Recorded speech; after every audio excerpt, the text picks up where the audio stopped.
National TV presence bigg boss ಅಪ್ಡೇಟ್ಗೆ ಸ್ವಾಗತ. ನಾನು ಪಲ್ಲವಿ ಎನ್ ರಾಜ್. ವೀಕ್ಷಕರೇ, ಕಳೆದ 2 ವಾರದಿಂದ ಬಹಳ ಚರ್ಚೆ ಆಗ್ತಾ ಇರುವಂತದ್ದು ಕಲಾವಿದರಿಗೆ ರಕ್ಷಿತಾ ಶೆಟ್ಟಿ ಅವರು ಸ್ಲಿಪ್ಪರ್ ಅನ್ನ ತೋರಿಸಿದ್ರು, ಚಪ್ಪಲಿಯನ್ನ ತೋರಿಸಿದ್ರು ಅನ್ನುವಂತಹ ವಿಚಾರ. ಬಟ್ ಇದು ಹೇಗಾಯ್ತು ಅಂತಂದ್ರೆ, ಕಳೆದ 4ನೇ ವಾರದಲ್ಲೂ 5ನೇ ವಾರದಲ್ಲೂ ಬಿಗ್ ಬಾಸ್ ಒಂದು ಟಾಸ್ಕ್ ಅನ್ನ ಕೊಟ್ಟಿರ್ತಾರೆ. ಆ ವೇಳೆ ಒಂದಷ್ಟು ಜಗಳ ಕ್ರಿಯೇಟ್ ಆಗುತ್ತೆ ಮನೆ ಮಂದಿಗೆಲ್ಲ. ಆ ಒಂದು ಜಗಳದ ಸಂದರ್ಭದಲ್ಲಿ ಅಶ್ವಿನಿ ಗೌಡ ಹಾಗೆ ರಕ್ಷಿತಾ ನಡುವೆ ಒಂದು ಕಾನ್ವರ್ಸೇಷನ್ ನಡೆಯುತ್ತೆ. ಆ ಕಾನ್ವರ್ಸೇಷನ್ ಅಲ್ಲಿ ತನ್ನ ಲೂಸ್ ಆಗಿರುವಂತಹ ಸ್ಲಿಪ್ಪರ್ ನ ರಕ್ಷಿತಾ ಅವರು 1-2 ಬಾರಿ ಟೈಟ್ ಮಾಡ್ಕೊಂಡು ಹಾಕೊಳ್ತಾ ಇರ್ತಾರೆ ಕಾಲಲ್ಲೇ. ಸೊ ಇದನ್ನ ನೋಡಿದಂತಹ ಅಶ್ವಿನಿ ಅವರು, ನನಗೆ ನೀನು ಸ್ಲಿಪ್ಪರ್ ತೋರಿಸಿದೆ, ನಾನೊಬ್ಳು ಕಲಾವಿದೆ, ನಾನ್ ಕಲಾವಿದೆ ಆಗಿರೋದ್ರಿಂದ ಕಲಾವಿದರಿಗೆ ನೀನು ಸ್ಲಿಪ್ಪರ್ ತೋರಿಸಿದೆ ಅನ್ನುವಂತಹ ಮಾತು ಆಡ್ತಾ ಬರ್ತಾರೆ. ಈ ಒಂದಷ್ಟು ಚರ್ಚೆ ವೀಕೆಂಡ್ ಅಲ್ಲೂ ಕೂಡ ಆಗುತ್ತೆ. ಬಟ್ ಹೆಚ್ಚಾಗಿ ಚರ್ಚೆ ಆಗದಲ್ಲೇ ಇದ್ರು ಒಂದಷ್ಟು ಕಾನ್ವರ್ಸೇಷನ್ ಅಂತೂ ಆಗೇ ಆಗುತ್ತೆ.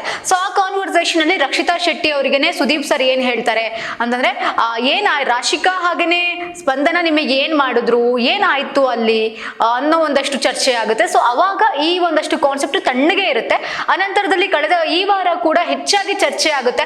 ಅಂದ್ರೆ ನೆಗೆಟಿವ್ ಆಗಿ ರಕ್ಷಿತಾನ ಪೋರ್ಟ್ರೇ ಮಾಡುವಂತಹ ಕೆಲಸ ಅಶ್ವಿನಿ ಗೌಡ ಅವರು ಮಾಡ್ತಾ ಇದ್ದಾರೆ ಅನ್ನುವಂತಹ ಚರ್ಚೆ ಆಚೆ ಹೆಚ್ಚಾದಾಗ, ಸೋಷಿಯಲ್ ಮೀಡಿಯಾದಲ್ಲಿ ಟ್ರೋಲ್ ಆದಾಗ, ಮಾಧ್ಯಮಗಳಲ್ಲಿ ಚರ್ಚೆ ಆದಾಗ, ಎಲ್ಲರೂ ಹೆಚ್ಚು ಮಾತಾಡ್ತಾ ಇದ್ದಾಗ, ವೀಕ್ಷಕರ ಗಮನಕ್ಕೂ ಬಂದಾಗ, ಸುದೀಪ್ ಸರ್ ಗಮನಕ್ಕೂ ಬಂದಾಗ ಸುದೀಪ್ ಸರ್ ಏನ್ ಮಾಡ್ತಾರೆ, ಈ ವೀಕ್ ಅದನ್ನ ಕೇಳ್ತಾರೆ. ಎಲ್ಲರೂ ಕೂಡ ಅನ್ಕೊಂಡಿದ್ರು ಈ ವೀಕ್ ಇದನ್ನಂತೂ ಕೇಳಲೇಬೇಕು ಅಂತ. ಸೊ ಸದ್ಯಕ್ಕೆ ಇವಾಗಿನ ಪ್ರೋಮೋ, ಬಿಗ್ ಬಾಸ್ ಒಂದು ಪ್ರೋಮೋವನ್ನ ಬಿಟ್ಟಿದ್ದಾರೆ. ಆ ಪ್ರೋಮೋದಲ್ಲಿ ಹೆಚ್ಚಾಗಿ ಚರ್ಚೆ ಆಗ್ತಿರುವಂತಹ ವಿಚಾರ ರಕ್ಷಿತಾ ಅವರ ಹಾಗೆ ಅಶ್ವಿನಿ ಗೌಡ ಅವರ ನಡುವೆ ನಡೆದಿರುವಂತಹ ಕಾನ್ವರ್ಸೇಷನ್ ಅವರು ಪ್ಲೇ ಮಾಡ್ತಾರೆ.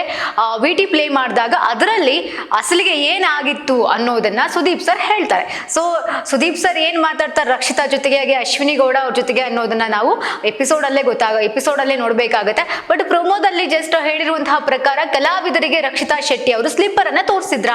ಸುದೀಪ್ ಸರ್ ಹೇಳ್ತಾರೆ, ಆಕ್ಷನ್ ಮಾಡ್ತಾರೆ, ತೋರಿಸಿಲ್ಲ, ಯಾಕೆ ನೀವು ಬೇರೆ ರೀತಿ ಪೋರ್ಟ್ರೇ ಮಾಡುವಂತಹ ಪ್ರಯತ್ನವನ್ನ ಮಾಡಿದ್ರಿ, ಕಲಾವಿದರಿಗೆ ಅವ್ರು ತೋರಿಸಿಲ್ಲ ಮೇಡಮ್ ಅಂತ ಅಶ್ವಿನಿ ಗೌಡ ಅವರಿಗೆ ಹೇಳ್ತಾರೆ. ಅನಂತರದಲ್ಲಿ ನಾನು ಒಬ್ಬ ಕಲಾವಿದ, ನಾನು ಇದನ್ನ ಕೇಳಲೇಬೇಕು, ರಕ್ಷಿತಾ ಶೆಟ್ಟಿ ಏನಾದ್ರೂ ಆ ರೀತಿ ಮಾಡಿದ್ರೆ ಅವ್ರಿಗೆ ಶಿಕ್ಷೆ ಅಂತೂ ಹಾಗೆ ಆಗುತ್ತೆ.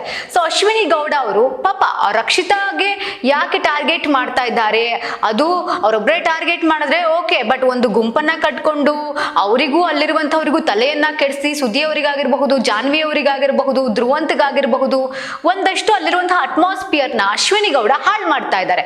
ಸೊ ಪ್ರತಿ ಸಲ ಜನರ ಒಂದೇ ಒಂದು ಪ್ರಶ್ನೆ ಇದ್ದಿದ್ದು, ಅಶ್ವಿನಿ ಗೌಡಗೆ ಕ್ಲಾಸ್ ತಗೊಳಲ್ವಾ ಸುದೀಪ್ ಸರ್, ಯಾಕೆ ಅಶ್ವಿನಿ ಗೌಡ ಅಂದ್ರೆ ಸುದೀಪ್ ಸರಿಗೆ ಭಯನಾ, ಯಾಕೆ ಅವರು ಹೆಚ್ಚಾಗಿ ಮಾತಾಡ್ತಾ ಇಲ್ಲ ಅಶ್ವಿನಿ ಗೌಡ ಅವರ ವಿಚಾರ ಅನ್ನೋದೇ ಇತ್ತು.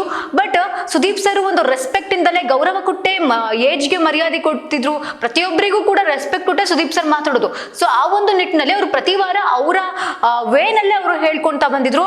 ಬಟ್ ಈ ವಾರ ಚರ್ಚೆ ಹೆಚ್ಚಾದಾಗ, ಮನೆಯಲ್ಲಿ ಸ್ಪರ್ಧಿಗಳು ವ್ಯಕ್ತಿತ್ವದ ಆಟ ಆಡದೆ ಇದ್ದಾಗ, ಬರೀ ರಿವೆಂಜ್ ತೀರ್ಸ್ಕೊಂಡಾಗ, ಜಗಳ ಹೆಚ್ಚಾದಾಗ, ಗಲಾಟೆ ಮಾಡಿದಾಗ ಅವರು ಬೇರೆ ರೀತಿಯಲ್ಲೇ ಮಾತನಾಡುವಂತಹ ಅಗತ್ಯ ಇದ್ದೇ ಇರುತ್ತೆ. ಸೊ ಸುದೀಪ್ ಸರ್ ಕೂಡ ಅದೇ ಮಾಡಿದ್ದಾರೆ ಅಂತ ನನಗನ್ಸುತ್ತೆ. ಈ ಪ್ರೋಮೋ ಬಹಳ ಇಂಟ್ರೆಸ್ಟಿಂಗ್ ಆಗಿದೆ. ಸೊ ಇಷ್ಟು ವಾರದಿಂದ ವೀಕ್ಷಕರು ಕಾಯ್ತಾ ಇದ್ದಿದ್ದಂತೂ ಎಪಿಸೋಡ್ ಅಂತಾನೆ ಹೇಳ್ಬೋದು. ಯಾಕಂದ್ರೆ ಪ್ರತಿ ಸಲ ಸುದೀಪ್ ಸರ್ ಬರೋರು, ಏನೋ ಒಂದಷ್ಟು ಮಾತಾಡೋರು, ಒಂದಷ್ಟು ಮನೆಯವರಿಗೆ ಪಾಠವನ್ನ ಕಲಿಸುವಂತಹ ನೆಪದಲ್ಲಿ ಬೇರೆ ರೀತಿಯಲ್ಲೇ ಹೇಳೋರವರು. ಬಟ್ ಇವ್ರು ಯಾರು ಕೂಡ ಮಾತನ್ನ ಕೇಳದೆ ಇದ್ದಾಗ ಸುದೀಪ್ ಸರ್ ಇವತ್ತಿನ ಪ್ರೋಮೋ ನೋಡಿದ್ವಲ್ಲ, ಈ ರೀತಿಯಾಗಿ ಮಾತಾಡುವಂತಹ ಅವಶ್ಯಕತೆ ಬಿದ್ದಿದೆ. ಸೊ ಸುದೀಪ್ ಸರ್ ಕೂಡ ಮಾತಾಡಿದ್ದಾರೆ. ಸೊ ಇವತ್ತಿನ ಎಪಿಸೋಡ್ ಏನಾಗುತ್ತೆ ಅಂತ ಕ್ಯೂರಿಯಾಸಿಟಿ ನನಗಂತೂ ಇದ್ದೇ ಇದೆ. ಸೊ ನಿಮ್ಗೂ ಕೂಡ ಕ್ಯೂರಿಯಾಸಿಟಿ ಇರುತ್ತೆ. ಬಟ್ ಸುದೀಪ್ ಸರ್ ಅವರ ಈ ನಡೆ ಬಹಳ ಎಲ್ಲರೂ ಕೂಡ ವೇಟ್ ಮಾಡ್ತಾ ಇದ್ದಿದ್ದು. ಸುದೀಪ್ ಸರ್ ಅವರಿಗೆ ಬೈಬೇಕು, ಅವ್ರಿಗೆ ಪಾಠ ಕಲಿಸ್ಬೇಕು, ಒಬ್ರ ಬಗ್ಗೆ ಎಷ್ಟು ಕೀಳಾಗಬೇಕಾದ್ರೂ ಮಾತಾಡ್ತಾರೆ, ಎಷ್ಟು ಚೀಪ್ ಆಗ್ಬೇಕಾದ್ರೂ ಮಾತಾಡ್ತಾರೆ ಅಶ್ವಿನಿ ಗೌಡ. ಅವ್ರು ಮಾತ್ರ ಏನಾದ್ರೂ ಮಾತಾಡ್ಬೋದು, ಅವ್ರು ಮಾತ್ರ ಅಪೋಸಿಟ್ ಅಲ್ಲಿ ಇರುವಂತವ್ರು ಯಾರೇ ಆಗಿದ್ರು ಅವರಿಗೆ ಬೈಬಹುದು, ಏಕವಚನದಲ್ಲಿ ಮಾತಾಡ್ಬೋದು, ಮುಚ್ಕೊಂಡ್ ಮಲ್ಕೋ ಅನ್ಬೋದು, ಬಾಯಿ ಮುಚ್ಕೊಂಡಿರೋ ಅನ್ಬೋದು. ಆದ್ರೆ ಅಪೋಸಿಟ್ ಇರುವಂತಹ ವ್ಯಕ್ತಿ ಮಾತ್ರ ಮಾತಾಡೋದಿಲ್ಲ. ಪ್ರತಿ ಸಲ ರಕ್ಷಿತಾ ಏನಾದ್ರೂ ಮಾತಾಡ್ಬೇಕಾದ್ರೆ ರಕ್ಷಿತಾಗೆ ಭಾಷೆ ಅಡ್ಡಿ ಆಗೇ ಆಗುತ್ತೆ. ಸೊ ಅದರಲ್ಲೂ ಕೂಡ ಅವರು ಕನ್ನಡದಲ್ಲೇ ಕನ್ವೆ ಮಾಡ್ಲಿಕ್ಕೆ ಟ್ರೈ ಮಾಡ್ತಾರೆ. ಆದ್ರೆ ಇಲ್ಲಿರುವಂತಹ ಯಾರು ಕೂಡ ಅವರಿಗೆ ಮಾತಾಡ್ಲಿಕ್ಕೆ ಅವಕಾಶ ಕೊಡೋದಿಲ್ಲ.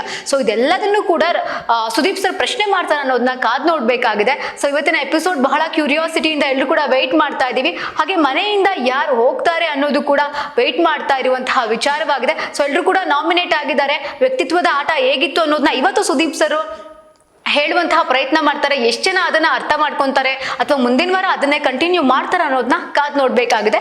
ಇದಾಗಿತ್ತು ಈ ಹೊತ್ತಿನ ಸ್ಪೆಷಲ್. ನೋಡ್ತಾ ಇರಿ ನ್ಯಾಷನಲ್ ಟಿವಿ.